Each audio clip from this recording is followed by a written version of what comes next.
सियासी मामलात एक साल से चुप हूँ, क्यों जुल्म किया जा रहा है, कोई जवाब क्यों नहीं देता। अब मेरे बेटे और मेरे बैंक अकाउंट्स भी मुंजमद कर दिए गए हैं।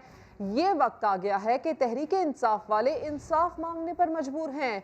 चीनी केस में बैंकिंग कोर्ट लाहौर पेशी पर जहांगीर तरीन फट पड़े। इमरान खान से बड़े शिकवे किए, कहा दोस्त हूँ, दुश्मनी की जानिब क्यों खींच रहे हो।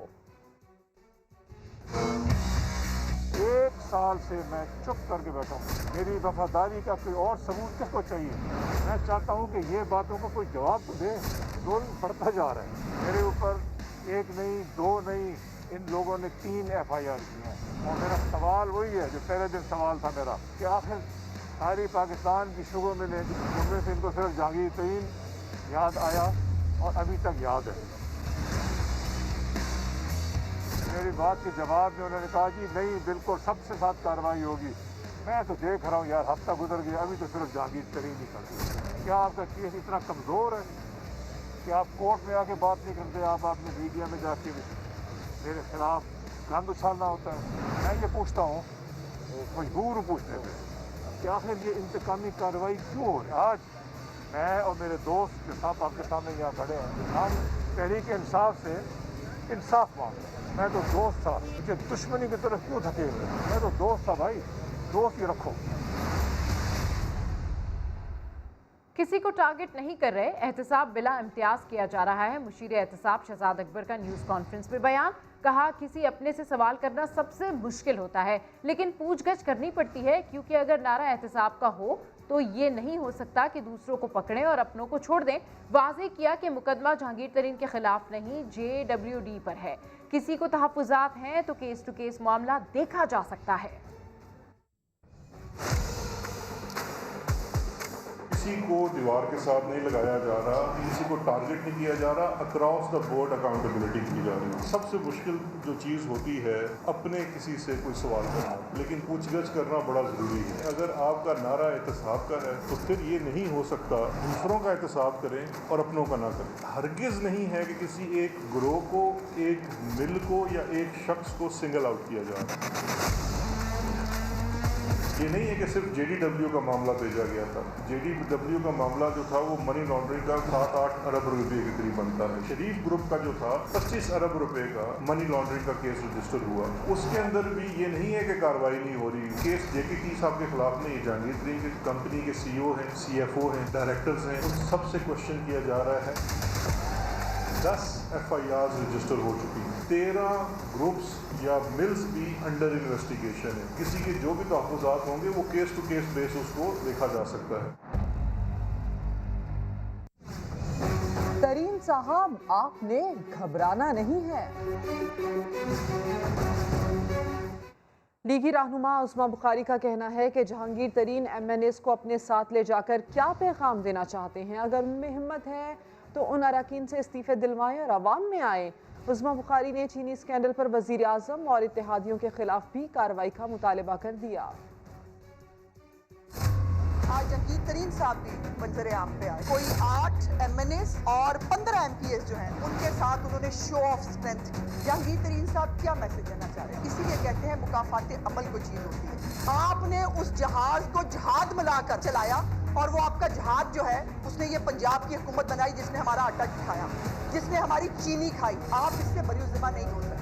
और अगर आप होना चाहते हैं तो ये मीडिया के सामने लाके क्या कर रहे हैं? दिलवाएं इस्तीफे और जाकर जो है वो अपने आप को आवाम के सामने पेश करें। शहजाद अकबर के अंदर अगर मॉरल करेज मौजूद है ना, तो आज आकर खुसरो बख्तियार और बाकी इत्तेहादी हैं आपके, उनकी जो शुगर मिले हैं उनके ऊपर आज कार्रवाई का ऐलान करें और बताएं कि हुकूमत जो है वो जहांगीर तरीन से ब्लैकमेल नहीं होगी। वज़ीर आज़म सिलेक्टेड पाकिस्तान जिन्होंने चीनी बाहर भिजवाई, इस शख्स के खिलाफ भी कार्रवाई जब तक नहीं होती, चीनी के स्कैम के ऊपर किसी किस्म की कार्रवाई को हम एक्सेप्ट करने के लिए तैयार नहीं।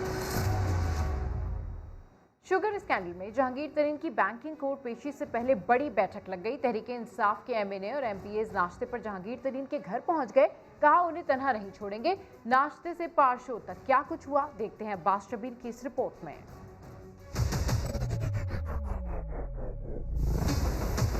जहांगीर तरीन साहब, घबराना नहीं है, हम आ गए हैं, आप बिल्कुल तन्हा नहीं, पहले जरा नाश्ता हो जाए, फिर चलते हैं अदालत। तहरीक इंसाफ के कई अरकान असेंबली और मुशीर सुबह सुबह जहांगीर तरीन के घर पहुंच गए, भरपूर बैठक लगाए, फिर ये प्रोटोकॉल बैंकिंग कोर्ट लाहौर रवाना हुआ। राजा रियाज आगे आगे थे, सूबाई वजीर नौमान लंगड़िया, जब्बार वड़ाइच, नदीर बलोच, असलम भरवाना, ताहिर रंधावा और गुलाम रसूल संघा साथ साथ थे।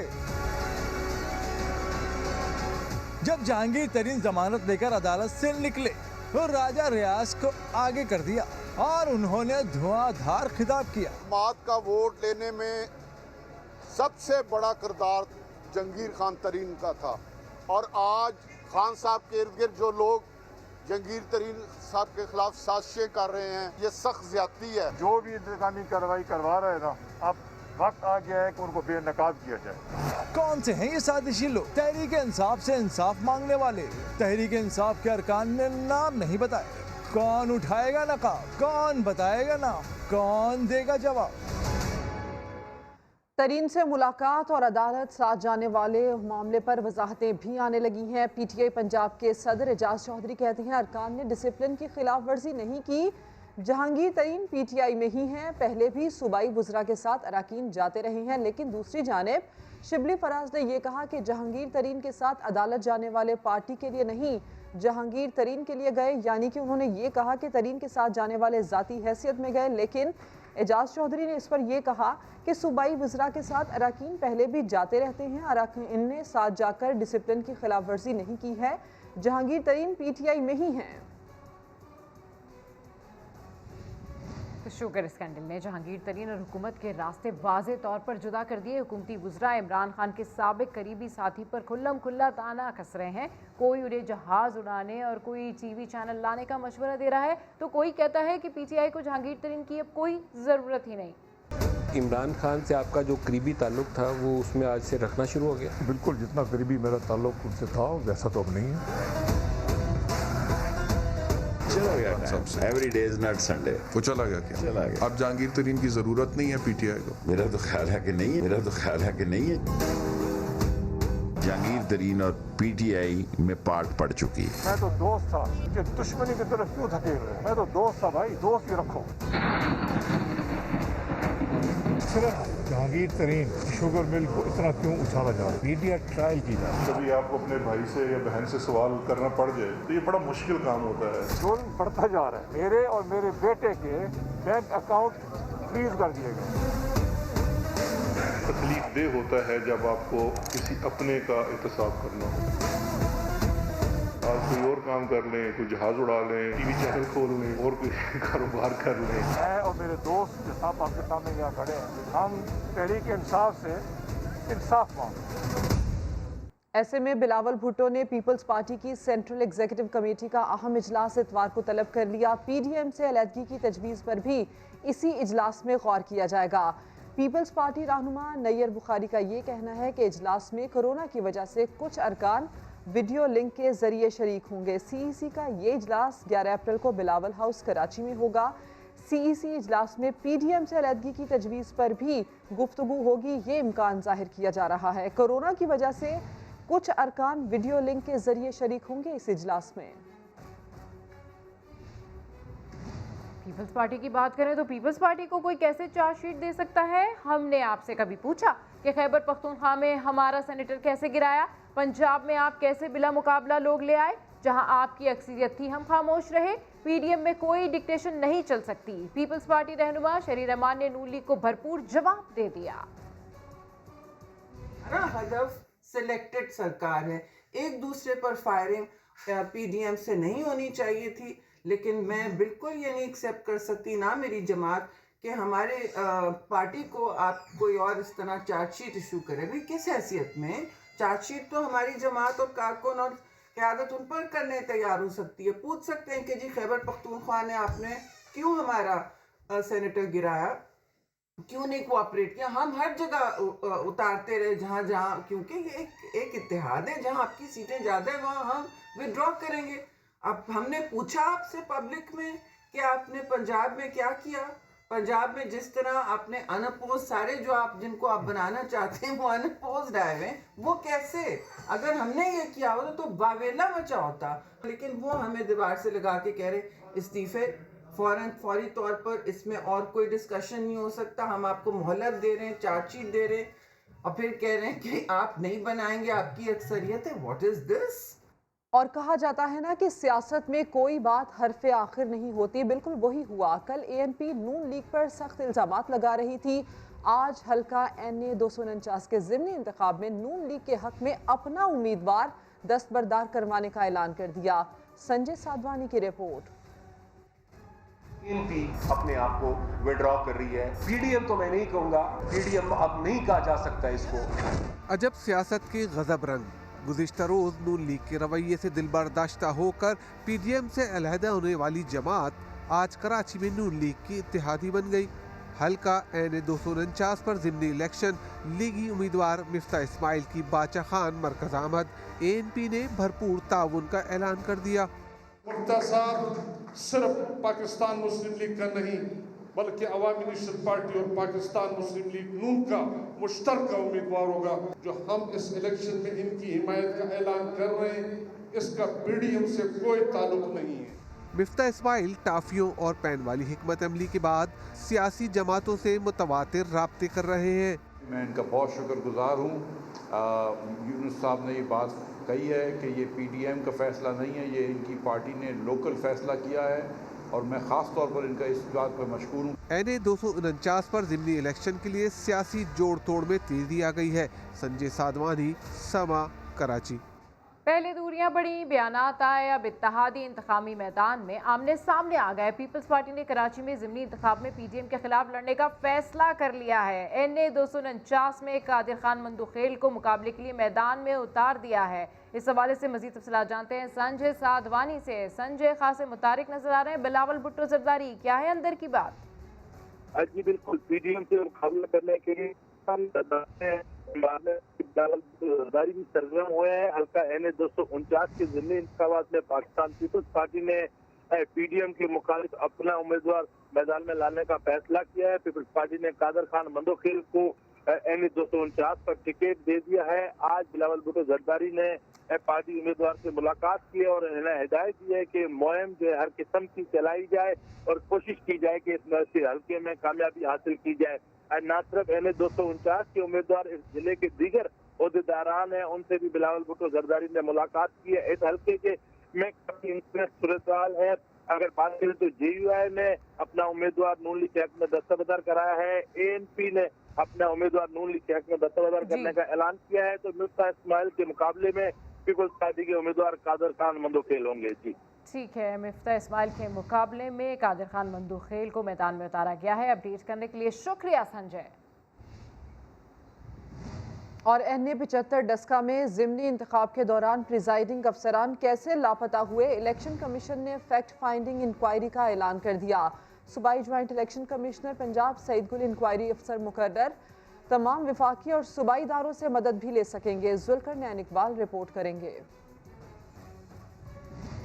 NA 75 डस्का का ज़िमनी इंतखाब। पोलिंग का वक्त खत्म होने के बाद 20 प्रिजाइडिंग अफसरान रात भर कहां गायब रहे। इलेक्शन कमीशन ने मामले की तह तक जाने का फैसला कर लिया। तहकीकात के लिए फैक्ट फाइंडिंग इंक्वायरी का ऐलान। सूबाई joint election commissioner Punjab Saeed Gul को इंक्वायरी अफसर मुकर्रर कर दिया गया। 15 मई तक अपनी रिपोर्ट इलेक्शन कमीशन को पेश करेंगे।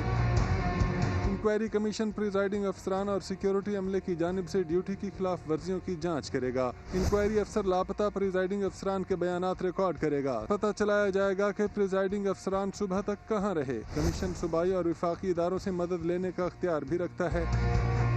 तहकीकात में ट्रांसपोर्टेशन और सिक्योरिटी प्लान का भी जायजा लिया जाएगा। मुबैना करप्ट प्रैक्टिस में मुलविस अफसरान, रिजल्ट टेम्परिंग और पोलिंग के अमले को लापता करने में मदद देने वालों का तयन भी किया जाएगा।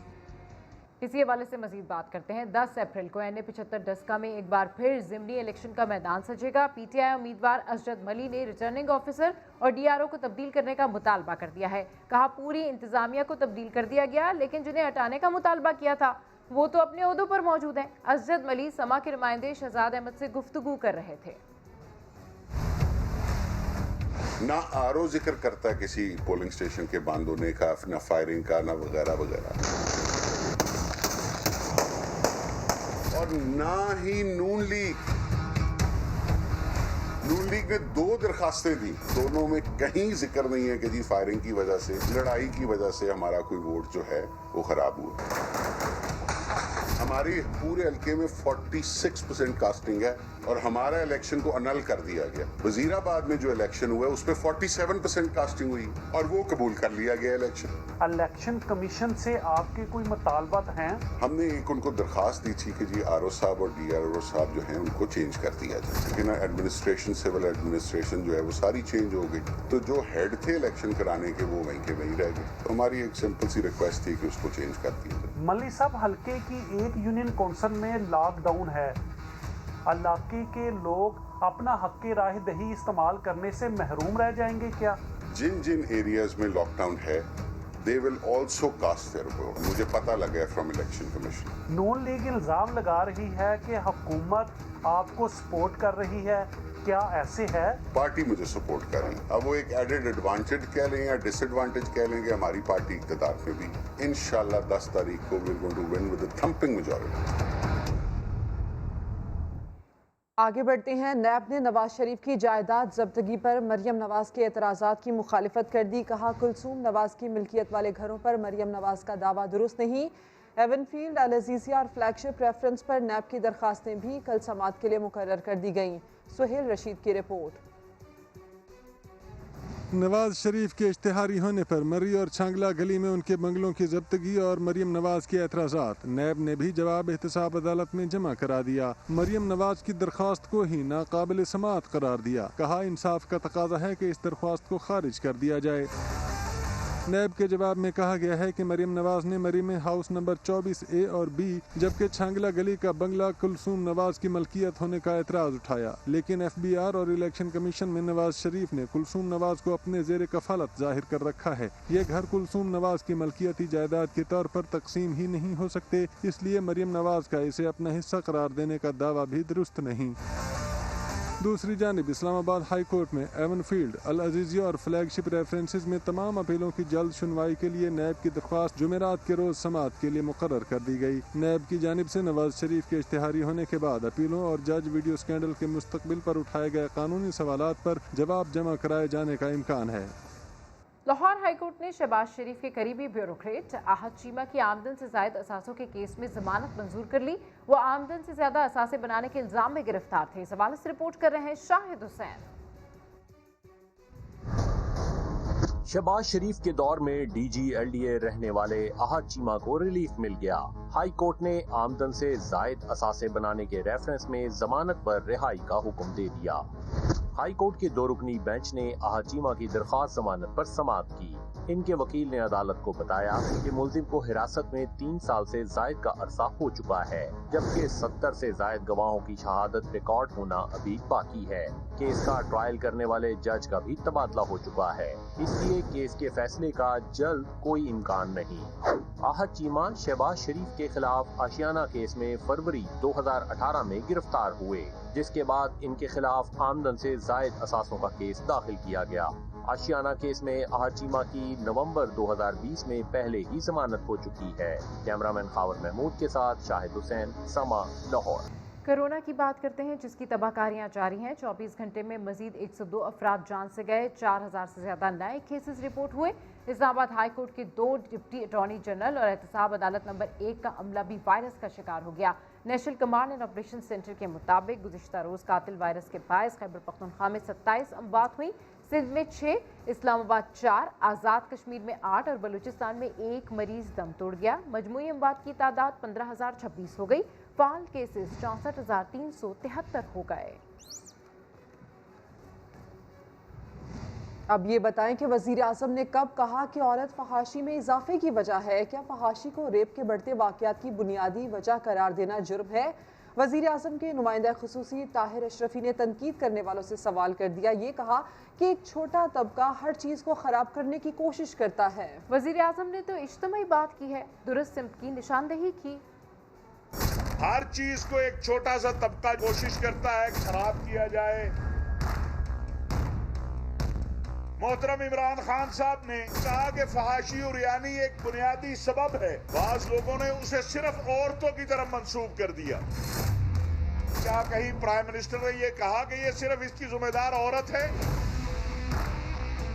क्या ये बात कहनी कि फहाशी और यानी की वजह से रेप के वाकयात ज्यादा हुए हैं ये कोई जुर्म है? वजीर आजम ने दुरुस्त सिमत निशान नहीं की है, उन्होंने एक इज्तिमाई बात की। खुदा का वास्ता अगर बात अच्छी हो उसे बेहतर अंदाज में आगे ले जाना चाहिए। रमजान अल्लाह का महीना है, हमारी गुजारिश है ताजिरों से, बिजनेसमैनों से अपने नफे को 50% कम कर दें।